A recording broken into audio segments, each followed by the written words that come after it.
in 1990, a mentor of mine, this kid named Juju, who is one half of the Beatnuts. Oh, okay. And I met him through Psycho Les, who I went to junior high school with. Okay.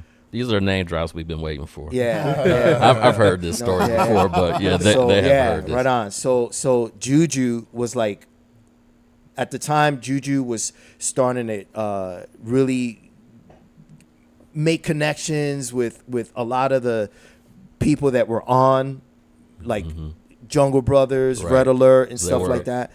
They were official native Official tongue hip hop at the time. heads, right? Yeah. He's starting to hang out with these people. And I say that because Juju was already a friend of mine. Like, he would come over to my house with Les, watch me DJ, watch me and Les cut it up and stuff.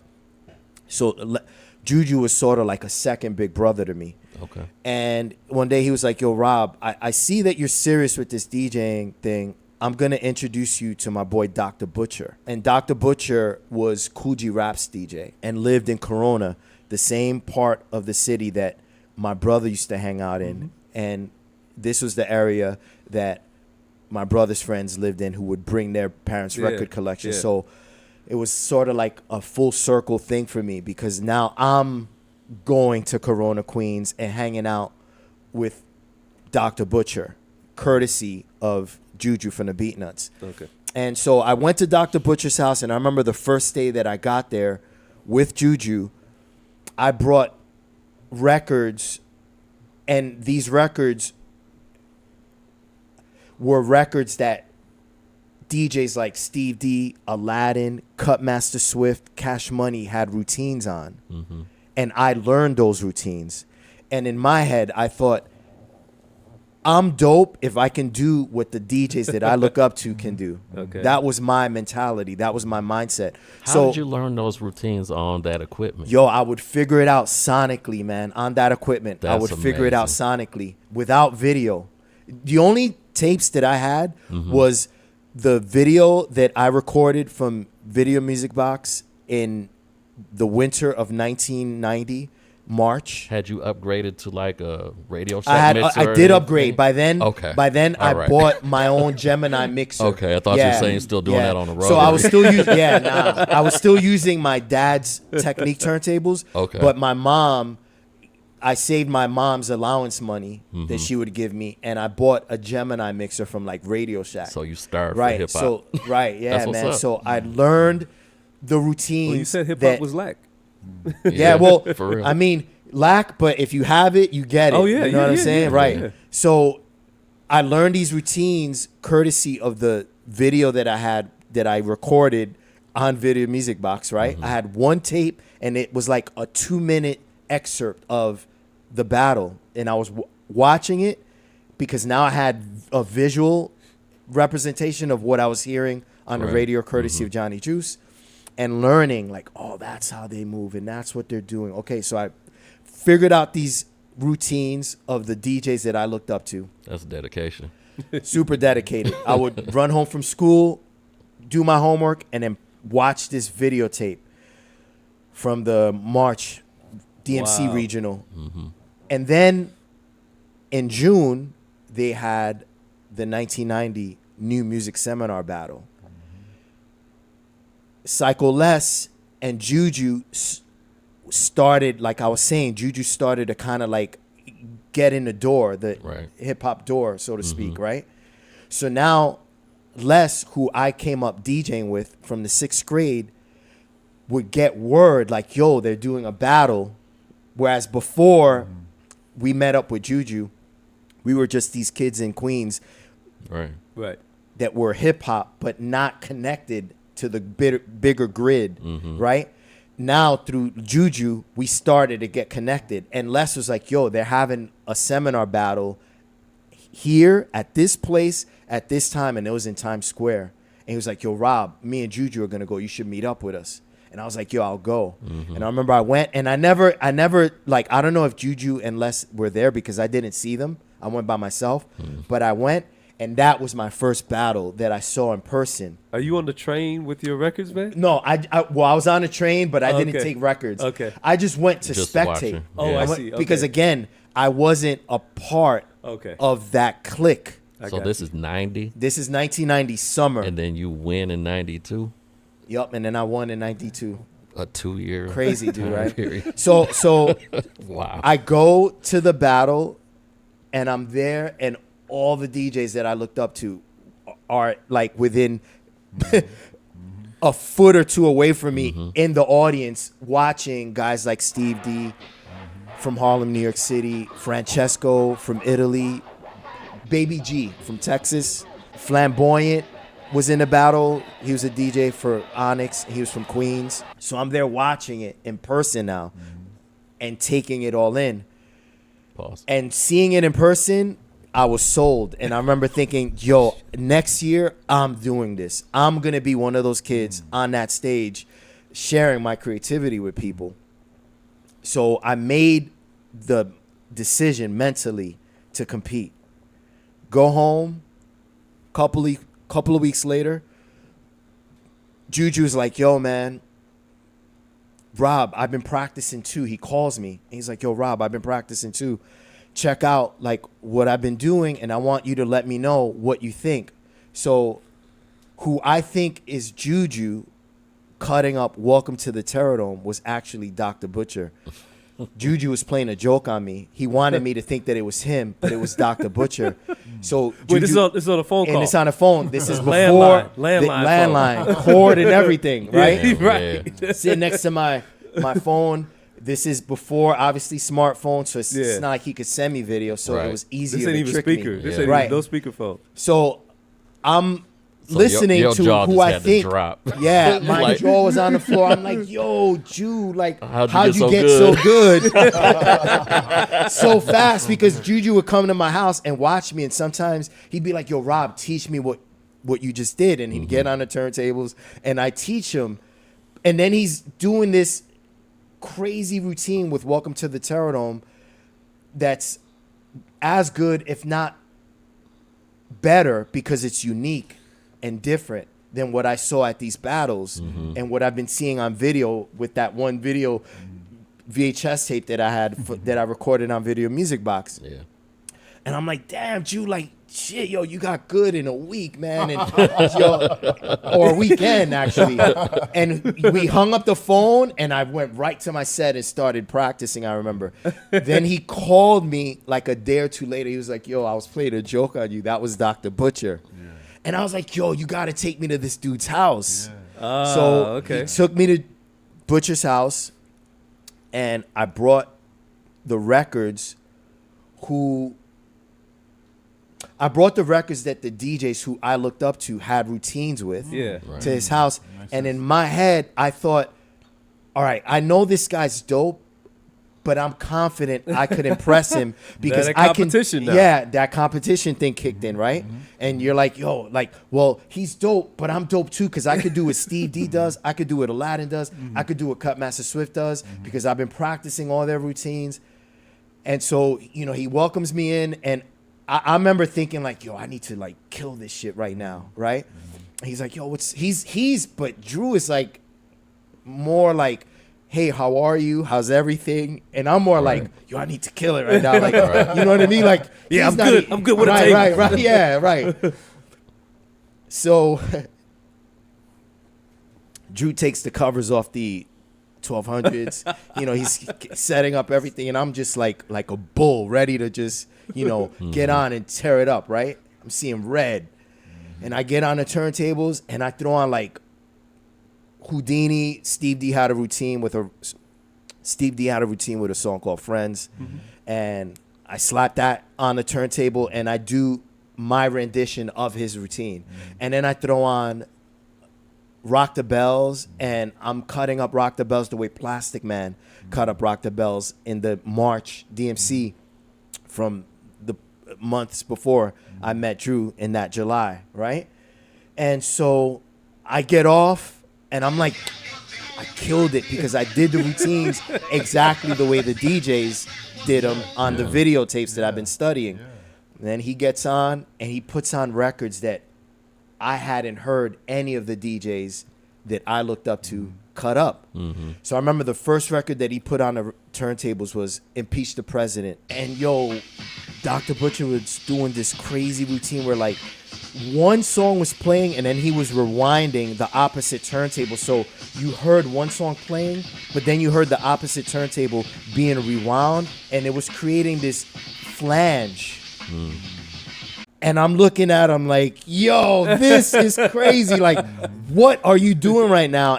But he's just doing it, but for fun. Whereas I was doing it to like prove myself that I was dope. Yeah.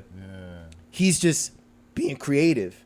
And then he takes off "Impeach the President," and then he throws on "Welcome to the Terror Dome," the same song that I was hearing, who I thought Juju was Right. cutting up. He threw that on, like, to do it for me in person. And then he proceeded to obliterate Chuck D's voice, the beats, all that shit. And I'm there like, wow. And then he stops.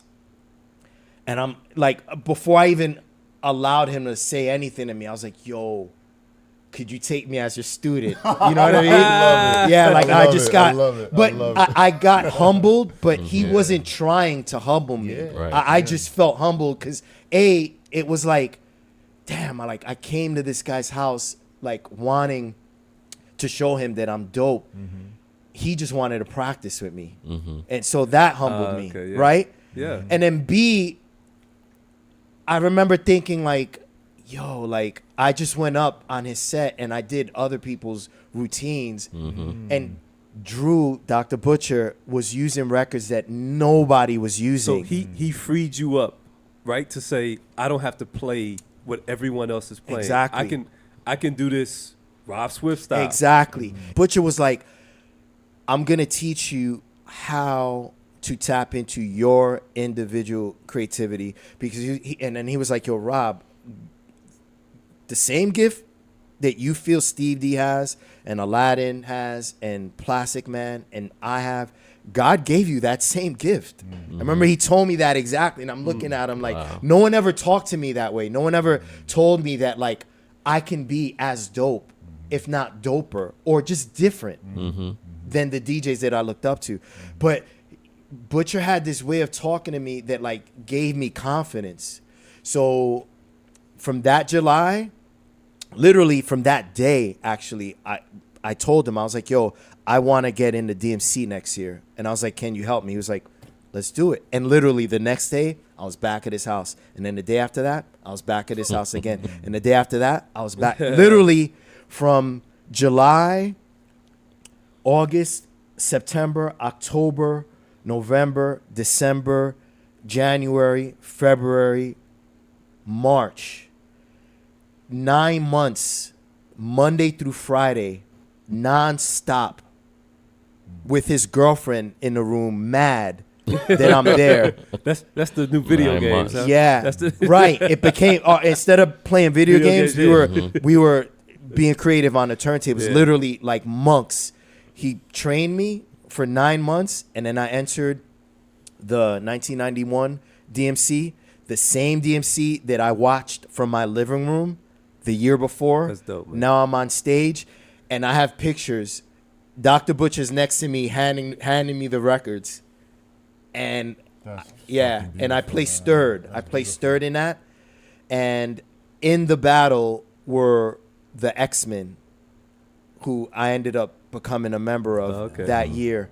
Steve D, Rock Raider, rest in peace, Sean C, Johnny Cash, and Diamond J entered the battle that year. But the only one that they allowed to make it into the finals out of the preliminaries was Steve, because I was saying they would handpick the DJs. It was like a really exclusive, cliquish sort of environment back then. You couldn't just walk in and get in. And I feel I did earn my spot, but I also think having Dr. Butcher with me on stage of the preliminaries and him knowing Clark Kent, it kind of gave me the cosign to Clark, like, all right, this kid is a mentee of Dr. Butcher, and he's dope. All right, we'll let him in the battle, you know? And so I got in the battle, and I placed third. And I remember I was mad. I always say this, you know, I say this story a lot, but I was mad because I wanted to at least play second, because first and second moved on to the American finals, and they would get flown to Chicago. flew And out. my ultimate goal was just to get on that USA Finals videotape. That's all I wanted. So when they said Rob Swift, 3rd place, I got pissed because I was like, damn, like I missed going to the American Finals by like 1 spot. And Who was before you? this guy named DJ Supreme placed 2nd. And I went on stage. They gave me my prizes. And I took the prize with my left hand, I remember, swapped over the prizes to my right hand, and then I threw the prizes in the crowd because I was so mad. Oh. Yeah, I was mad. Looking back, it was a dumb thing. I should have kept this proud. But it wasn't about the prizes. I didn't care about the prizes. I just wanted to be on the American Finals videotape. That's all I wanted, you know? Yeah. And so I got off stage, and, you know, to be super transparent with you guys, I went in a corner and started fucking crying. I've heard Like I'm this 19 story. years old, like bawling my eyes out, like, yo, why did I fucking win this shit? But like not yelling, but like more so like just to myself, like, fuck, man, like I wanted to win. I got a wanted it serious that question bad. though. Yeah. What if you would have came in 2nd? You still would have been on the video, but you wouldn't have been 1st. What would I your didn't. reaction Yo, have been? my goal was to be on the video of the American Finals. But you know what's funny? A video of the American Finals never came out. So you threw your gifts Now away that for I nothing. think about it, yeah, the video never came out. Right. So then on top of that, what's funny and like, I don't know, just sort of serendipitous is that, so I'm in the corner like, fuck, yo, like crying, right? And Dr. Butcher couldn't get through to me. So what he did was he went to Steve D because he knew Steve D was one of the DJs that I looked up to. And he was like, yo, go talk to my student, man, because he's over there in the corner, crushed. But he should be actually proud of himself that in 1 year, he made it to the finals of Right. the DMC He was watching East Coast just Regionals. the year before. You was in the Right, audience. exactly. Yeah. So Steve D goes up to me and he's like, yo, man, it's all good. You know, don't stress, Rob. You shouldn't be upset. Like, he basically gave me a really cool pep talk. And then he was like, I remember he asked for some paper from someone, right? He asked for some paper for someone, got a pen from somebody else, wrote his number down, gave it to me. And then I was like, all right. Like, I kind of like, Felt good, I felt better.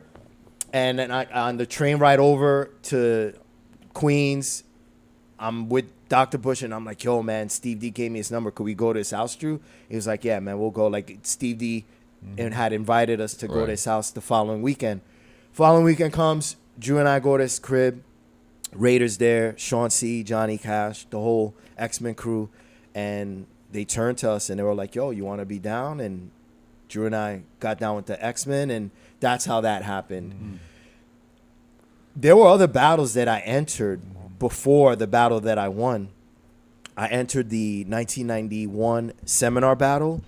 I got bounced out the 2nd round. Entered the 1992 seminar battle.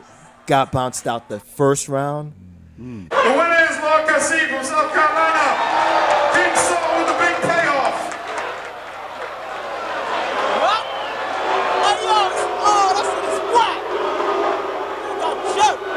That experience had me thinking, wait, aren't I supposed to be experiencing this journey in a linear path? Like, On the up, right? on the Right. up, why am I going backwards? Backwards, yeah. This makes no sense. And I remember thinking to myself, like, it's not the way it's supposed to be. Like, I should be, with each battle, I should be getting closer to my goal, which was winning. But now looking back, more mature and being able to, like, I don't know, just discern better my experiences, I'm realizing that the battles that I lost in, although, to be honest with you, I kind of, just as a disclaimer, it's not that I lost out of lack of talent. It was a lot of politics in those battles. Personally, I don't know about that. But you're not a It ain't up judge. to me though, I'm not a judge. You're not a judge, so back up. As you can see, Clark lost about $1,000 on that one. Rob Swift lost? Fuck out of it. We're all very accustomed to politics Right, within exactly. DJing, Yep. unfortunately. It was also fortunate that I lost those battles because what happened was they were teaching me how to battle. Right. You know what I mean? It's like in losing, then I was like, okay, now I'm figuring out other techniques and other styles of DJing that basically it's like I took a lemon and made lemonade out of it. Like this, I turned this bad situation and used it as fuel to just be more creative and be different. And that's earlier you guys were referencing the Biz routine. The 1992 battle was coming up. And again, Dr. Butcher was my mentor. And I went over to his house and he was like, yo, man, I know you're getting ready for the 92. I was just practicing with these records. Nobody Beats the Biz Marquee. Take these home. He didn't even show me what he was doing. He just took the records off the turntables as I entered his room. He stopped practicing and he was like, yo, Rob, there's something in these records. Take them home. And then I sat down and we started doing something else. I don't even think we practiced. We definitely didn't use those records. I just put them in my bag, did whatever we did in his house that night. And then the next day I started practicing on that record. And about 2 weeks later, the Biz routine was formed. And that was the routine that went on to basically be my signature routine that people associate me with. sure. And